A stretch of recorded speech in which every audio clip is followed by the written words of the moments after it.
Hello guys, I'm back with my channel History with Ishan. Thank you so much for watching and I hope you all are doing well. So yes, I'm back for this occasion of our Independence Day, wishing you all a very happy 79th Independence Day. And on this occasion, let's talk about the Royal Indian Naval Mutiny of 1946, the last war of independence. So let's begin. The Royal Indian Naval Mutiny of 1946 was the last straw of resistance before the country gained independence from British rule the following year in 1947. Although not as vividly remembered as the other remarkable freedom movements, this mutiny shook the British to its core and has been known as the last war of independence. Started in February 1946 with 20 ratings or low ranked sailors of the Royal Indian Navy who were aged between 17 and 24, stationed at His Majesty's Indian ship or HMIS Talwar, Mumbai. The mutiny spread to other ships of the British Royal Navy, with shore establishments and more than 10,000 Indian sailors united against the British Raj, transcending languages, class, and caste. It was not a sudden outbreak, but a series of causes that eventually broke into mutiny. World War II ended in the rapid expansion of the Navy, with Indian sailors having to face the brunt of it in the form of unemployment, low pay, shoddy accommodation, forced to do menial jobs, having to eat inedible food, terrible living conditions, and having to listen to racist slurs from their masters.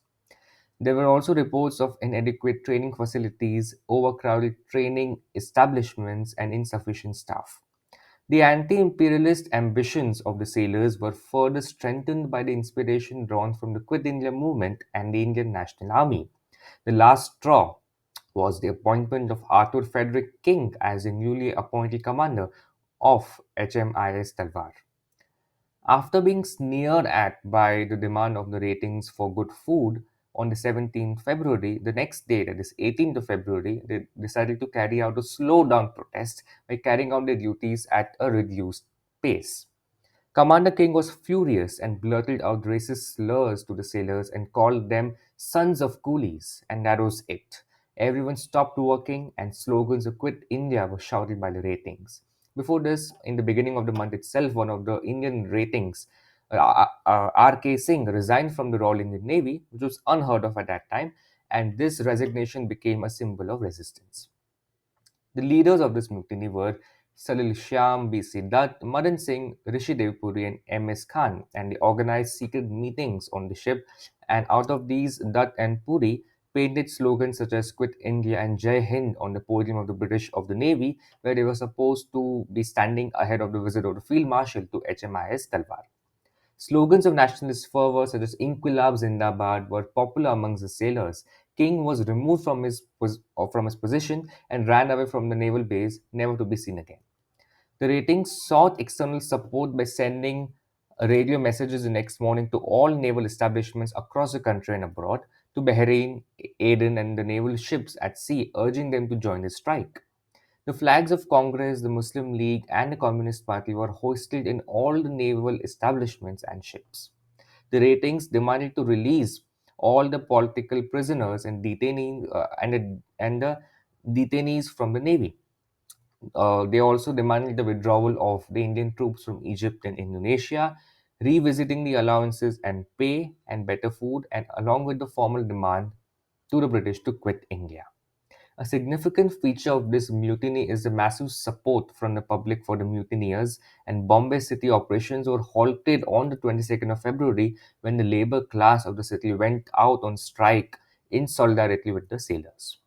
The counter response of the British was swiftly carried out and brutal, and they killed around 300 civilians, and over 1,500 were left injured in police fighting.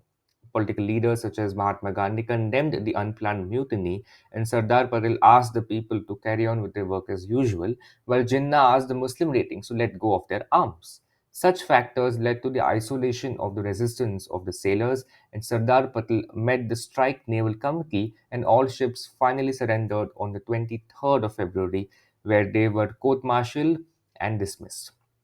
Even though the mutiny lasted for only 5 days, the strength of resistance shown by the sailors and the civilians shook the British to its core, and became an important event in hastening the process of transfer of power and eventually independence, which came to us 18 months later. So yes, a very brief account into one of the most important chapters of our Indian freedom history and how it is remarkable and was a landmark event in hastening the process of independence. So thank you so much for watching. That's all for this video. Please hit the like button, comment down below your views, share it with your family and friends, and subscribe to History with Ishan for more updates from Indian history. Thank you so much. Take care, goodbye, and Jai Hind.